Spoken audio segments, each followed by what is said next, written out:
I grew up in a little hole in the wall called Plymouth, Pennsylvania. How do I like living here? I like it. It's a nice neighborhood. I have some good neighbors. It's quiet. It was a great place to grow up. It was very family oriented. Just the feel of the town. I mean, it was small town America. It really was. And actually, we sit on the world's largest deposit of anthracite coal. The Avondale mine disaster. It was back in 1869, September 6th. It resulted in the single highest number of deaths of anyone killed in an anthracite mine disaster in American history, and that still stands. Yeah, when I was a kid, the Shawnee Theater was open. You had an ice cream parlor, an ice cream factory. I mean, not many towns could say they have an ice cream factory. You had shoe stores, shoemakers, lumber stores. It was shoulder to shoulder up and down the sidewalks, that they were just completely filled with people. Today, it's mostly residential. Obviously, the coal mines are gone. They've been gone since about 1960. When you took that away, that was a big hole. It's struggling. Most of the storefronts, if you drive down Main Street in Plymouth, are empty now. It's pretty much like a ghost town. Economically, it's pretty much in ruin. I think Plymouth has a lot of potential. We're still on a highway. There are thousands of people who drive through that town every single day. All we need to do is get some of them to stop. You know, I was looking at different options to attract people back to Plymouth. It's not unlike any other small town in the history of the United States. You know, it just needs help. It can be brought back. And he had an 8-ball of crack cocaine on the counter when I came home from the funeral. I'd never done hard drugs like that. You know, do I want any? All this pain that I was experiencing, I said, yeah, you know, sure, whatever will take me out of me. She received word that her 26-year-old daughter had just overdosed. The daughter who died was a college graduate, had her first job in New York, professionally doing wonderful.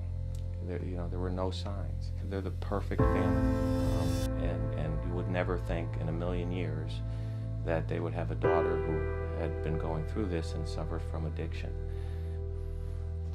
Addiction and recovery, there are so many misconceptions about that. People don't even really know how to define an addict. There's like a stigma that we're these horrible people that, should be thrown in jail. It is an actual disease, and that we are having a spiritual malady. And nobody's really addressing the root of the problem. And most of the opinions that are out there are rooted in ignorance. They choose to get sick, they choose to go to jail, they choose to get hurt, they choose to lose their health, they choose to lose their families. The truth of it is that they don't choose that. We have a fatal illness in this country.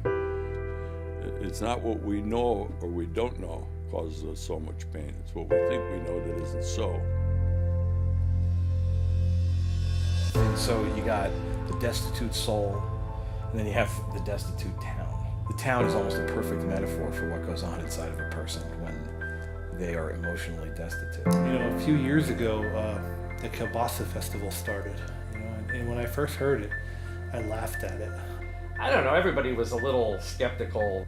I could never fathom people wanting to come to eat kielbasa.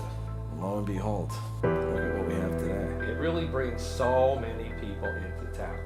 60,000 people that visit the Kielbasa Festival. So what I was thinking is a winter festival with horse-drawn sleigh ride, horses going up and down Main Street, tractor pulls in the summer, theatrical event in the center of Plymouth. You do 12 festivals a year. Some of the empty storefronts people would actually want to fill. And, we do have some other ideas about a sober living house and taking the people that live in the sober living house and utilizing them to work on these festivals, giving them a purpose, and getting them around people and involved in community. Towns have recovered. It's happened before. And people have recovered.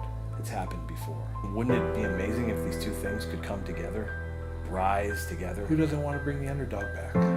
Not only bringing Plymouth back, but making it a model for other towns throughout the United States that are distressed as well. To create something maybe that's never been done before, and then film the whole process. Enough for one episode of a TV show. If it were to hit a major network, what could that do for the world? That could be powerful. It's already there. It just needs to be put in place. Recovery. Project Plymouth. It could be great. It could definitely be amazing.